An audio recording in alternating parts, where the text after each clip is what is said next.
और खुद श्रापों के नीचे हो जाएगी, वो बाद में मालूम पड़ेगा जब फोन आएंगे। और तब परमेश्वर का दास भी ले हैंड के जरिए कुछ नहीं कर सकता।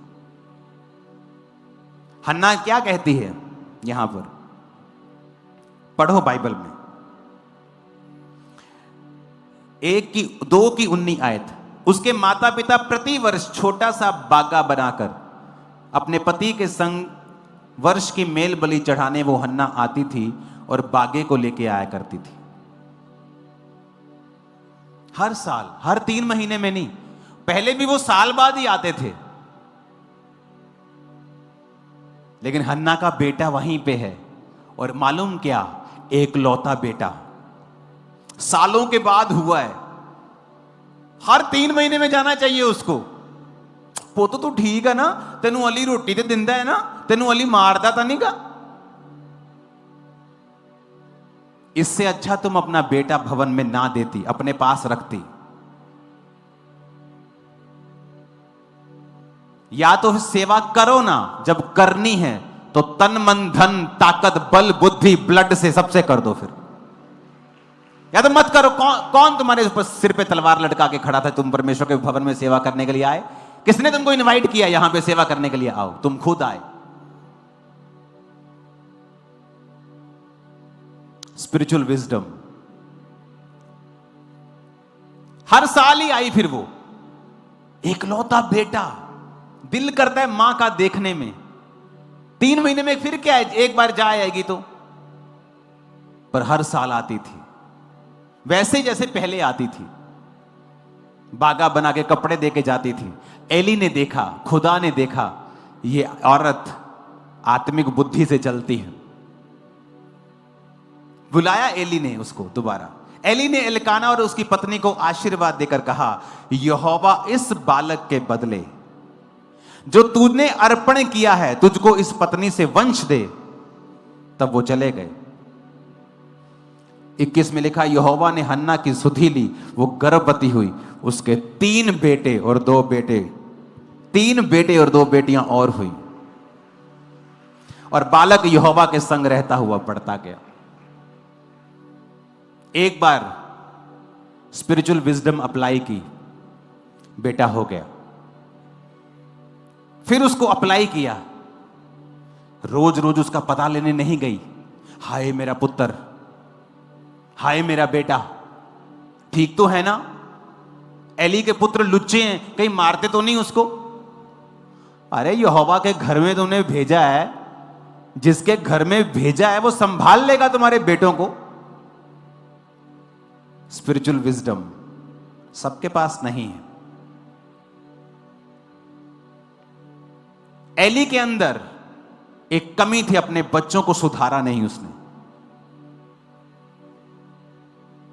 लेकिन फिर भी शैमूल उसके अधीन था। और सोचो, जो परमेश्वर के सामने निष्कलंक होकर चलना चाहे, उसके अधीन आपको कितना होना चाहिए।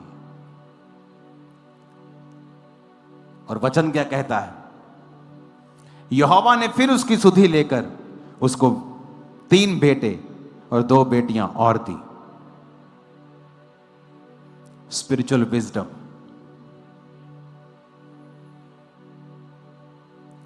अगर आपने खुदा को कोई चीज दे दी है तो भरोसा रखें, परमेश्वर के ऊपर छोड़ दें सब कुछ।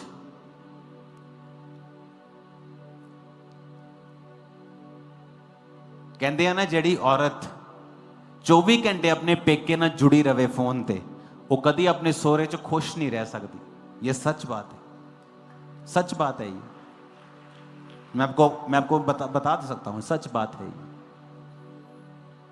जब आप एक हस्बैंड वाइफ बनते हैं तो मैं और मेरी वाइफ, हमारे बीच में ना तो मेरे माता पिता हैं ना उसके माता पिता हैं। हम दोनों सबसे पहले अपने लिए हैं, उसके बाद हमारे माता पिता हैं। क्योंकि वीक मोमेंट आएंगे। पुराने टाइम में डाइवोर्स बहुत कम होते थे, बहुत कम। कहीं लड़की का डाइवोर्स हो जाए तो न्यूज होती थी कि हाय उस लड़की का डाइवोर्स हो गया। उसके कुछ नेगेटिव इफेक्ट भी थे कि हस्बैंड का परिवार मारते थे लड़की को, सौरा परिवार तंग करता था, जबरदस्ती काम करवाते थे, बड़ी तसीद देते थे, साइड इफेक्ट भी थे, लेकिन घर बना रहता था। क्योंकि अगर हर टाइम आप फोन पे, अगर मैं अपनी मम्मी के साथ 24 घंटे जुड़ा रहूं, मेरी वाइफ के साथ मेरी बन नहीं सकती। और प्रभु ने तुमसे कहा है तुम सबसे पहले स्थान अपनी पत्नी और अपने पति को दोगे। तुम अपने पति और पत्नी के साथ लिखा, पति पत्नी एक मन होंगे, एक तन होंगे, और माता पिता से अलग, यानी अब वो प्रथम हैं, अब आप एक हैं। आपके माता पिता उसके बाद, आपके बच्चे उसके बाद आते हैं। आपके बच्चे, आजकल तो बच्चे शैतानी घर में कलेश करवा देते, माता पिता का कलेश बच्चे ही करवा देते हैं। क्यों? क्योंकि शुरू से एक बच्चा मां का फेवरेट है और एक बाप का फेवरेट है। जब फेवरेटिज्म शुरू बचपन में हो जाएगा, जब वो बड़े होंगे, वो घर कलेश से भरा होगा।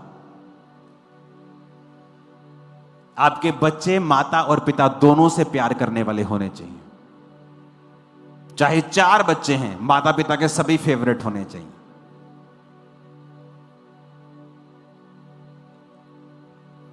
कितने समझ रहे हैं?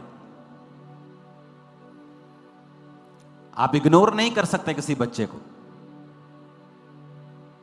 ये संसारिक बुद्धि की बातें हैं, और जहां आत्मिक बुद्धि लगाई गई वहां खुदा का हाथ आया। सेंस क्या कहती है कि मेरे पास इतना नहीं है कि मैं परिवार का गुजारा करने के बाद टाइथ दे सकूं। स्पिरिचुअल विजडम क्या कहती है कि मुझे पहले टाइथ निकालना है, बाद में देखी जाएगी, खुदावंद इंतजाम करेगा। एक दिन आएगा आपके पास बहुत आयत से होगा। Spiritual wisdom. शमूएल क्यों एक अच्छा नबी बन पाया? क्योंकि फैमिली पीछे टांगे खींचने वाली नहीं थी। इमेजिन करो, यहां शमूएल रहता है, उसी घर में एली रहता है जो बूढ़ा हो चुका है, आंखों से कम दिखता है। उसके 2 बच्चे हैं और दोनों व्यभिचारी हैं। जो भवन की सफाई करने वाली औरतें थी, उनके साथ वो व्यभिचार करते थे। जब लोग भेंट लेके आते थे तो पकाने के बाद याजक एक 3 कांटे वाला त्रिशूल बना नुमा एक चीज बर्तन में डालता था। जितना मांस आता था वो याजक का होता था। वचन कहता है कि ये दोनों इतने लालची थे कि कच्चा मांस ले लेते थे और परमेश्वर की भेंट का तिरस्कार करते थे। स्पिरिचुअल विजडम नहीं लगाते थे। और वचन देखो, जब पलिश्तियों ने इजराइलियों पर अटैक किया, दोनों एक ही दिन मर गए, दोनों एक ही दिन। और पत्नी जो प्रेग्नेंट थी एक की, वो भी मर गई। उसका बच्चा पैदा हुआ, उसका नाम इकाबोद रखा गया कि इजराइल में से महिमा उठ गई। दुर्घटना हुई, रीजन निकलेगा, स्पिरिचुअल विजडम को अप्लाई नहीं किया गया। कोई बड़ा कांड हो गया, बड़ा एक्सीडेंट हो गया, स्पिरिचुअल विजडम को अप्लाई नहीं किया गया। कितने मेरी बात को समझ रहे हैं? शमूएल अच्छा नबी क्यों बन पाया? उसको नहीं मतलब था एली के जीवन में क्या चल रहा है, उसके बच्चे उसकी बात नहीं, उसको मतलब था कि प्रभु ने मुझे यहां रखा है और प्रभु ने उसको ये साबित किया कि तू सही कर रहा है। कि जब यहोवा ने उससे बात की तो उसके मेंटर की आवाज में की। इसीलिए यहोवा जब बोलता था शमूएल शमूएल। कई लोगों को आलसी आती है। क्यों आती है? कि हम प्रार्थना नहीं करते, हम बैठ जाते हैं। हम ये करना चाहिए, कोई भी कलीसिया के अंदर सुस्त ना हो, कोई भी कलीसिया में कमजोर ना हो, क्योंकि परमेश्वर यहाँ मौजूद होता है। आप सबकी प्रार्थना सुनकर परमेश्वर अपना कार्य करता है। अब एक वचन से बात करते हैं अपन, वचन संहिता 47 47:6-7।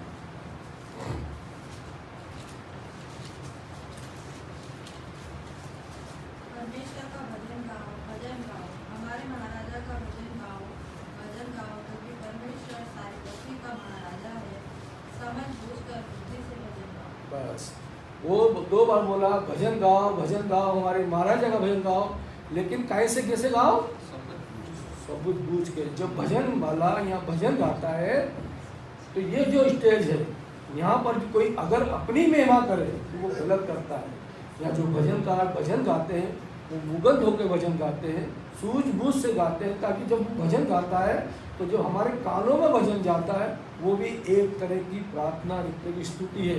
क्योंकि भजन का जो शब्द होता है हमारे कानों में जाने के बाद में हमें बहुत कुछ राहत देता है। कहते हैं कि भजन गाया तो मैं रो दिया। भजन गाने के बाद पवित्र आत्मा का अभिषेक होता है, पवित्र आत्मा उतरता है। अगर आप भजन ध्यान से नहीं सुनोगे, इसलिए परमेश्वर ने यह भी कहा है कि भजन गाने वाला सूझबूझ के साथ उस भजन को गाए। वो ये नहीं सोच के गाए कि मेरे को लोग देखे, ये सोच के गाए कि परमेश्वर यीशु वहाँ उपस्थित है, उसके दूत उपस्थित है, वो खुश और आनंद में हो। अब वचन देखें अपन अय्यूब 12:11। जैसे जीभ से भोजन चला जाता है, क्या वैसे ही कान से वचन नहीं पढ़ते जाते? अब सुनो, हम जब भोजन करते हैं तो हम तुरंत हो जाते हैं कि भोजन मुझे मेरा पेट तृप्त हो गया। तो बोलते क्या वचन कानों से नहीं सुना जा सकते? जो परमेश्वर ने जो दिया है, जो वचन सुनाए जाते हैं, क्या आप कानों से क्यों नहीं सुन सकते हैं? उसको क्यों नहीं भोजन दे सकते हैं? ये बात कौन बोल रहा है? अय्यूब। क्यों बोल रहा है? कि वचन को कान से सुनकर हमारी अंदर जाता है, बुद्धि में जाता है, बुद्धि विकास होती है, और विकास होने से बुद्धि आती है, समझ आती है। इसलिए वचन को बराबर ध्यान से सुनना अपने को चाहिए। और वहाँ लिखा है परखना। जो वचन यहाँ से सुनाए जा रहे हैं वो व्यक्ति परमेश्वर के बारे में बोल रहा कि नहीं बोल रहा, वो व्यक्ति दूसरे के बारे में बता तो नहीं रहा है, वो व्यक्ति अपनी तो महिमा नहीं कर रहा है। परखना आपका काम है, क्योंकि आपको परखने के लिए खड़ा किया है कि परमेश्वर को वचन को बांटने वाला कितना ईमानदार है, परमेश्वर को वचन को बांटने वाला कितना बुद्धि में रहकर वचन बांट रहा है, कितना बांट रहा। तो आप उसको समझेंगे, लेकिन समझेंगे कब? जब उस बाइबल को आप खोल कर घर पढ़ते हो। अगर बाइबल को खोल के आप नहीं पढ़ते हो या यहाँ पर वचन को नहीं समझते हो तो फिर वो आपके लिए काला भेष बराबर है। पास्टर बोले या कोई भी बोले, आपको सिर्फ हाँ भरना पड़ेगा। क्योंकि यहाँ पर खड़ा रहने वाला, चाहे वो 10 साल का हो, चाहे 100 साल का हो, जो भी खड़ा था, आप उसकी बात को मानते हो। वो बोलता है हाथ खड़ा करो उसे, तो आप हाथ खड़े करते हो। वो बोलता है कि ये बात बोलो, तो आप खड़े करते हो, क्योंकि उसकी आज्ञा मानते हो। क्योंकि इसलिए मानते हो क्योंकि परमेश्वर का दूत होकर इस सच्चाई मन पे खड़ा है, तो वो जो भी बात बोलते हैं अपन मानते हैं। इसलिए वचन को भी जिस प्रकार पेट खाकर, रोटी खाकर तृप्त होते हैं, ऐसे ही वचनों को सुनकर भी तृप्त करो। वो हमारे अंदर कई चीज़ें को मिटा देता है, कहीं मिटा। अगर आप ध्यान करेंगे, आप विश्वास करेंगे, आप उस पर रमन करेंगे। जब लाजर को जिंदा करा था यीशु मसीह ने, 4 दिन के मरे को लाजर को कितने सेकंड लगे थे? ज़्यादा से ज़्यादा 30 सेकंड लगा होगा कि हे पिता मेरी सुनता रूप लाजर बाहर आ। इतने बाद में उस लाजर की जो 4 दिन से हड्डियाँ सब गायब हो गई होगी, कीड़े पड़ गए होंगे, सब कुछ हो गया था, लेकिन उनकी आवाज़ सुनकर वो हड्डियाँ कैसे बन गई, किस प्रकार लाजर खड़ा हो गया और बाहर निकल आया। तो आप उस महान परमेश्वर को जिसने आकाश पृथ्वी बनाया, आप धन्य हो। क्योंकि लोग भटक रहे हैं, ज्ञान शांति के लिए भटक रहे हैं, लेकिन आपके पास यहाँ बैठे बैठे उस परमेश्वर के वचन को सुनने के लिए, सामर्थ बनाने के लिए कई योद्धाओं को परमेश्वर खड़ा करता है। तो वो उसको आवाज़ दिए। जब आपके अंदर भी जब हम प्रार्थना करते हैं कि इसका ऐसा हो जाए यीशु के नाम से, तो वहाँ पर भी आपकी वाणी के अंदर, हमारी वाणी में ताकत आती है। जब प्रार्थना करते हैं इसके पेट में ये है तो ऐसा हो जाए, उसी टाइम होता। क्यों होता है? हमारी वाणी शुद्ध हो जाती है। हमारी वाणी को अगर शुद्ध नहीं होगा, यीशु मसीह ने कोई बड़ी बात नहीं की, प्रभु तो मेरी शुद्धता है, तो हमारी वाणी को हम शुद्ध करें। और शुद्ध होगी वचन सुनने से, शुद्ध होगी कि परखने वाली बात सुनकर घर जाकर सोचो कि इस व्यक्ति ने, इस पास्टर ने इस वचन को क्या बोला, कोई गलत तो नहीं बोल रहा। ये परखना बहुत जरूरी है, परखना बहुत जरूरी है। क्योंकि इस सच्चाई मंच पर जिसने भी अपनी महिमा करी तो उसको जीवन नष्ट होना पड़ेगा। क्योंकि परमेश्वर कहता है कि पवित्र आत्मा की कभी भी वो निंदा नहीं सुन सकता है। इसलिए हमारी सच्ची लड़ाई तो ये है उस दुष्ट शैतान को हराना है, हराना है। हमारे घर के अंदर अशांति फैला देता है तो हम बोलते हैं ये क्या हो गया, लेकिन उधर नजर नहीं जाती है हमारी। तो उस शैतान ने हमारे घर के अंदर अशांति फैलाई, उसको हमें मारना है। हम बार बार इधर भगते हैं उधर भगते हैं, लेकिन उस शैतान को हराने की बात नहीं करते, जबकि आपके पास हथियार पड़ा हुआ है। बाइबल को बार बार मेरे मुख से निकलता है, बाइबल को उठाना बहुत कठिन है, लेकिन बाइबल को पढ़ना बहुत सरल है। जब बाइबल उड़ जाएगी तो शैतान भी भागेगा, लेकिन आपको ही करना पड़ेगा कि मेरे घर में अशांति क्यों हो रही है। ये बड़ी फैमिली के अंदर ये बातें होती हैं, लेकिन क्या करें, एक आदमी क्या कर सकता है। फैमिली सामूहिक होकर परमात्मा को जानेगी तो वह परमेश्वर की शांति करेगा। परमेश्वर ने ये सुंदर जीवन दिया हमको, इस जीवन को नष्ट करने के लिए नहीं दिया है। हमें कोई अधिकार नहीं है उस दुष्ट शैतान से हराने का अधिकार है हमको। जब शैतान हमारे घरों में, हमारे मन में, हमारे में डिप्रेशन की आत्मा लाके आदमी उनके मन में डालता है, तू आत्महत्या कर ले, तू मर जा, और ये बात सबके आती है, लेकिन हमें अधिकार नहीं है। हमें वो अधिकार नहीं है कि हमारे शरीर को कर दे।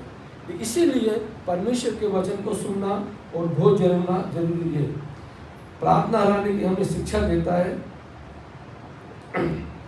संतोष ऐसा धन है जो हमें दुखों में भी सुख देता है, और शैतान को भी उससे डरता है। जब हमारे जीवन में संतोष रहता है तो हमें दुखों के अंदर भी सुख मिलता है। इसलिए मिलता है कि हमें बारे में आज नहीं, मेरा प्रभु कल सुन लेगा। और इस संतोष के कारण शैतान भी डर जाता है कि इसके अंदर इतना तकलीफ आने के बाद भी इसके अंदर संतोष भरा हुआ है, ये तिलमिला नहीं रहा है, डगमगा नहीं रहा है, तो शैतान भी डर कर भागता है। तो परमेश्वर यीशु ने बोला धैर्य और संतोष ऐसा धन है कि तू उससे तो अपनी मृत्यु को भी बचा लेगा।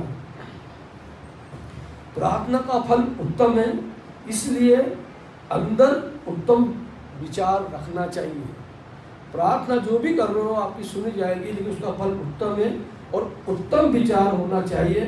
और ये विश्वास करना चाहिए कि प्रभु के यीशु के लिए कुछ भी काम संभव नहीं है। उसकी प्रार्थना जब आप करते हो, बराबर प्रार्थना वहाँ लिखी जाती है, उनके चरणों में रहती है, लेकिन वो समय का स्वामी है। कई प्रार्थना ऐसी होती है कि जो हमें रोज़ करना चाहिए, और कई प्रार्थना ऐसी होती है कि एक बार प्रार्थना करने के बाद में सिर्फ परमेश्वर को धन्यवाद देना चाहिए बड़ी आशा भरी से कि ये मेरी प्रार्थना परमेश्वर जरूर सुनेगा। और कई प्रार्थना होती है जिसे हमें रोज करना चाहिए। प्रार्थना करने से पहले ये जाने कब यीशु से प्रार्थना कर रहे हैं कि उसे आदेश देते हैं। कई लोग प्रार्थना ऐसी करते हैं प्रभु से जैसे उसको आदेश देते हैं, ये कर ले तू ये करना पड़ेगा, तो ये करना पड़ेगा। पहले प्रार्थना करने से पहले सोचे हम किसके साथ प्रार्थना कर रहे हैं, हम उसे आदेश दे रहे हैं कि निवेदन कर रहे हैं। हम अक्सर आदेश देते हैं। आपके साथ ये जरूर वो होता है जिसको आप बहुत प्यार करते हैं उसका नाम आप अपनी हथेली में लिख लेते हैं। जिससे आप मोहब्बत करते हैं, प्यार करते हैं, आप अपना नाम पेन से लिखते हैं, मेहंदी से लिखते हैं, और लेकिन एक दिन वो मिट जाता है। वो लिखा हुआ हल्दी का नाम भी मिट जाता है। वो एक दिन ऐसा आता है कि जिससे आप प्रेम करते हो वो भी मिट जाता है। लेकिन परमेश्वर हमारे यीशु मसीह ने हमारा नाम नहीं, हमारा चेहरा हथेली पे गोदा है। हमारे चेहरे को उसने हथेली पे गोदा है कि जब भी देखे हमारा फोटो आ जाता है। उसको बोलते हैं प्रेम। उसका प्रेम अधूरा नहीं है, उसका प्रेम महान है। और वो ये नहीं बोलता कहीं भी जाओ, कहीं भी जाओ। दाऊद क्या बोलता है कि मैं परमेश्वर के साथ बना रहता हूँ। एलिया ने भी कहा, बोलता है मैं धन्यवाद देता हूँ जिसके करीब में बना रहता हूँ। उसके करीब कैसे बना रहेगा? दाऊद कैसे करीब बना रहेगा? वो तो युद्ध में था, लेकिन करीब बना रहता है क्योंकि उसके मन से उस प्रभु का नाम नहीं निकलता, उसके मन से प्रभु की दया नहीं निकलती। हमेशा परमेश्वर में वो बना रहता है। अखंडाकार वृत्ति बना लेता है वो। अखंडाकार वृत्ति ये होती है कि हमारे अंदर चलते उठते बैठते खाते धन्यवाद यीशु, धन्यवाद प्रभु, धन्यवाद, उसको बोलते अखंडाकार वृत्ति।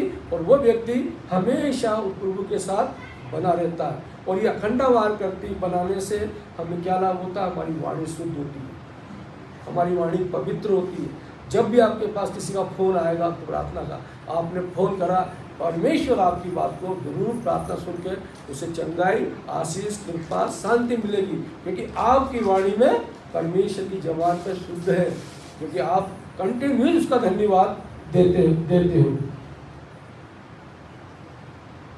कलीसिया में भाई या बहन जो भी प्रचार करे, आपकी प्रार्थना उस भाई के लिए होना चाहिए, क्योंकि शैतान सच्चाई मन पर भी अपने कार्यों को करता है। अब एक वचन और पढ़े जो काल के लिए मैंने